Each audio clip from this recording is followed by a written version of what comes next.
Selamat pagi anak-anakku. Kita lanjutkan pelajaran kita untuk pagi hari ini.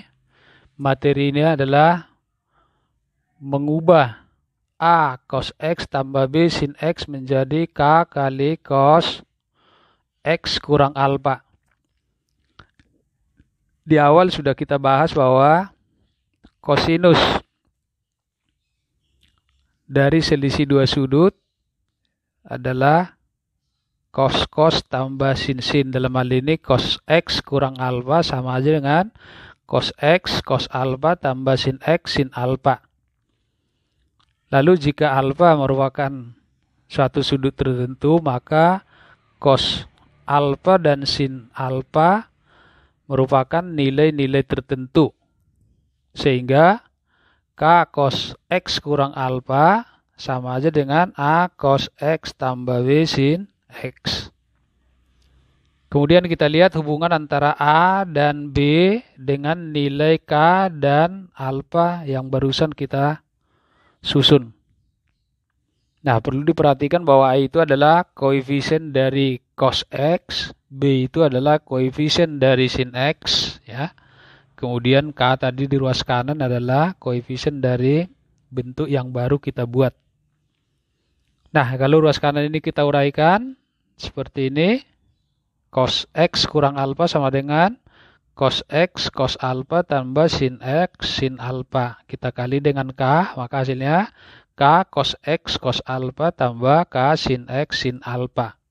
Kemudian dari persamaan ini bisa kita pasangkan bahwa A cos X pasangannya sama dengan K cos X cos alfa. Sehingga pasangan yang lainnya B sin X sama dengan K sin X sin alfa. Lalu dari masing-masing pasangan ini kita sederhanakan, ruas kiri kanan sama-sama kita bagi cos, maka tinggal hasilnya A sama dengan K cos alfa. Yang kedua juga begitu, ruas kiri dan ruas kanan sama-sama kita bagi dengan sin X, maka kita dapatkan hasilnya B sama dengan K sin alfa.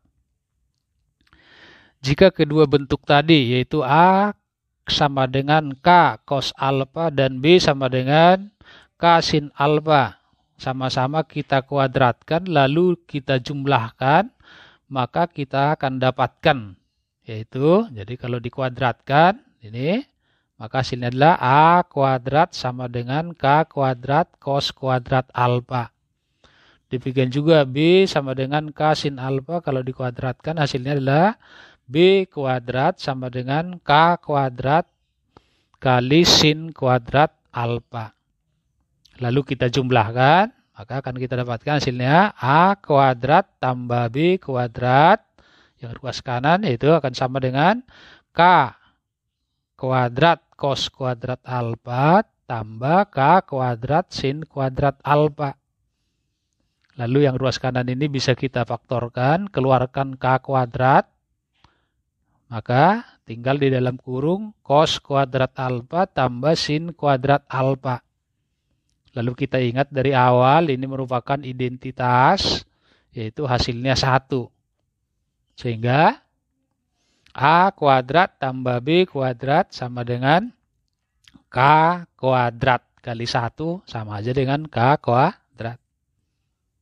Lalu dari sini bisa kita sederhanakan bahwa K sama aja dengan akar dari A kuadrat tambah B kuadrat. Oke, itu hubungan pertama kita dapatkan. Jadi saya ulangi, K ini nilainya sama dengan akar dari A kuadrat tambah B kuadrat. Dimana tadi diingat bahwa A itu koefisien cos, B itu adalah koefisien dari sin.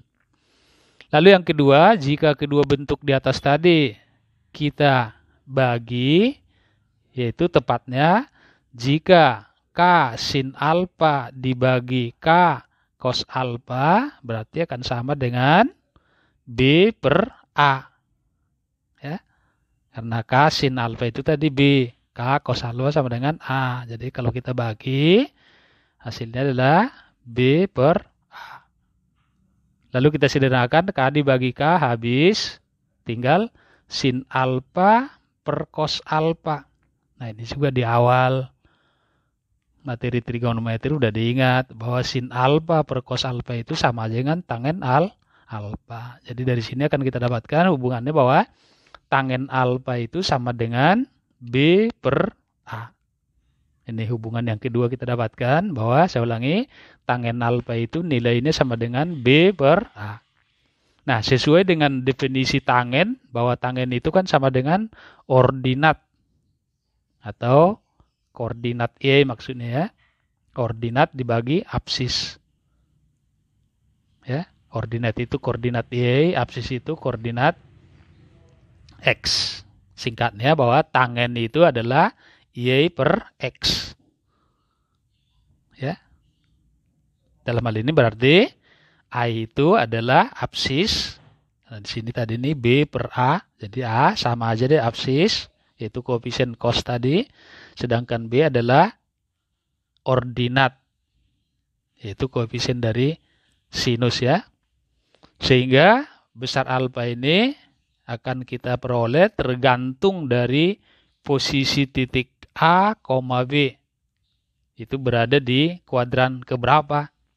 Nah, untuk itu ingat, kuadran pertama itu ada di daerah X, Y positif. Kuadran kedua ada di daerah X negatif, Y positif. Kuadran ketiga ada di daerah X negatif, Y negatif.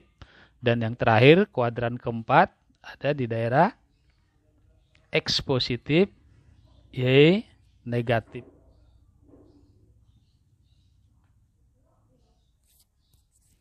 Ya, supaya jelas kita ambil contoh di sini. Nyatakan bentuk di bawah ini ke bentuk K kali cos X kurang alfa. 1. Akar 3 cos X ditambah sin X. B. Cos X dikurangi akar 3 sin X. Baik, jadi dari hubungan tadi bisa kita dapatkan di sini bahwa A-nya adalah akar 3, B ini adalah 1.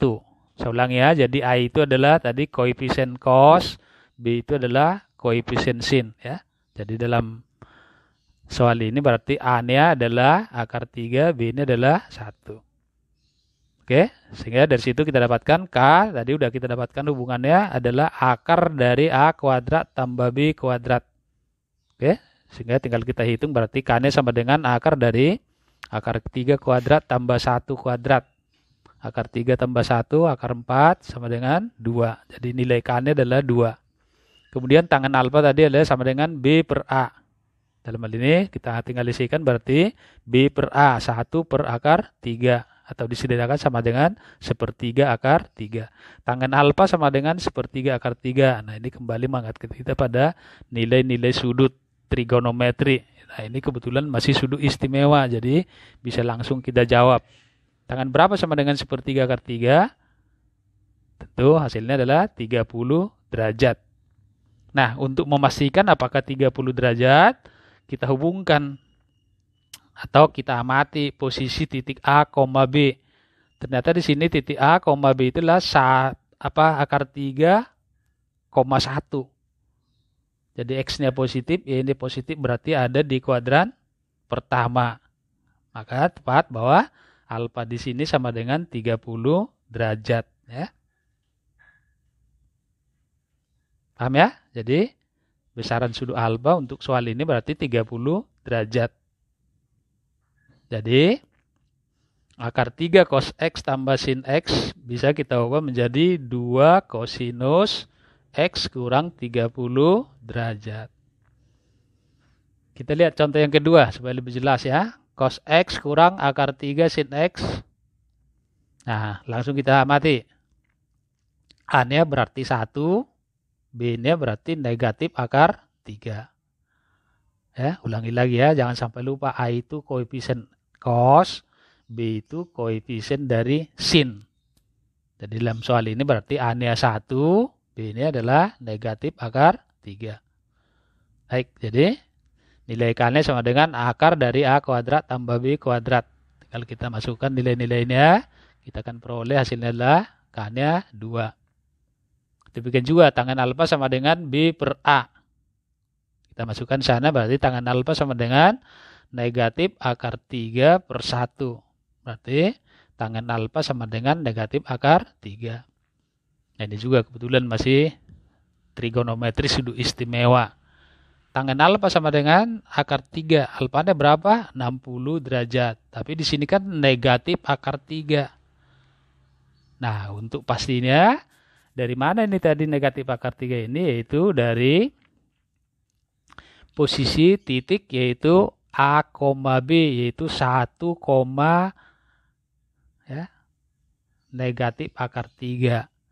X positif, Y negatif, berarti ada di kuadran keempat, ya. X positif, Y negatif, berarti ada di kuadran keempat. Nah, tadi di awal kita udah hafalkan sudut istimewa. Tangan berapa sama dengan akar 3? Itu 60. Nah, tapi 60 ini harus kita cari relasinya di kuadran keempat. Berarti 60 berelasi dengan sudut 300 derajat di kuadran keempat. Oke, jadi bentuk cos X dikurangi akar 3 sin X dapat kita ubah menjadi 2 kosinus X kurang 300 derajat. Oke ya, begitu ya cara mengubah atau menyatakan ke bentuk K cos X kurang alfa. Nah, dengan demikian kita bisa menjawab pertanyaan tentang persamaan yang bentuknya seperti bentuk di atas tadi. Untuk jelasnya kita ambil contoh sini. Tentukan himpunan penyelesaian dari persamaan akar 3 cos X tambah sin X sama dengan 1 untuk daerah X dari 0 sampai 360 derajat. Baik, jadi langkah pertama kita ubah dulu bentuk dari persamaan ini ke dalam bentuk K cos X kurang alfa seperti yang tadi. Jadi dalam hal ini A-nya akar 3, B-nya 1. Berarti K-nya kita dapatkan adalah akar dari akar 3 kuadrat tambah 1 kuadrat. Berarti akar 4 sama dengan 2. Kemudian tangen alfa sama dengan B per A. Berarti tangen alfa sama dengan 1 per akar 3.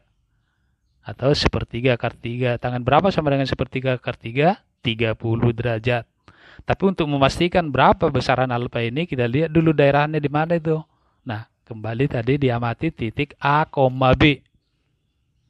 A positif, B positif.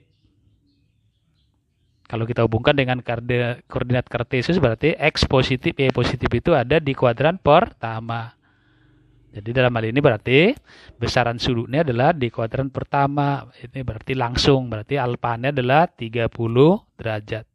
Sehingga persamaan tadi udah bisa kita sederhanakan menjadi 2 cos X kurang 30 derajat sama dengan 1. Nah, ini udah berbentuk persamaan trigonometri sederhana. Tinggal kita sederhanakan lagi. Cos X kurang 30 derajat sama dengan setengah. Kosinus berapa sama dengan setengah? Kosinus 60. Lalu diingatlah cara menjawab persamaan dalam bentuk cos. Ada 2 bagian ya, plus minus. Jadi cos X kurang 30 derajat sama dengan plus minus 60 derajat plus minus K kali periodenya. Ingat periode cos itu adalah 360 derajat. Baik, kita hitung satu persatu. Untuk nilai K sama dengan 0, ini untuk nilai K ini sama dengan 0, berarti kan kita peroleh X kurang 30 sama dengan 60 tambah 0. Sederhanakan berarti ketemu X-nya sama dengan 90 derajat. Kalau kita ambil nanti K-nya 1, berarti X kurang 30 sama dengan 60 tambah 360. Udah lebih melewati 360 karena daerahnya tadi ada di antara 0 sampai 360. Jadi berhenti di situ. Untuk bagian yang kedua, kalau kita ambil K-nya 1, berarti X kurang 30 sama dengan negatif 60. Ya, dari bagian kedua ini tadi di sini ada plus minus, berarti negatif 60 tambah 1 kali 360. Terus kita sederhanakan berarti hasilnya X sama dengan 330. Jadi himpunan penyelesaiannya adalah 90 dan 330. Oke, begitu. Jadi dengan keterampilan mengubah bentuk A cos X tambah sin X tadi, kamu bisa menyelesaikan atau menghadapi soal-soal persamaan yang seperti itu. Oke? Silakan diulang-ulang, dipelajari supaya lancar nanti, sehingga kamu bisa menyelesaikan latihan soal. Terima kasih.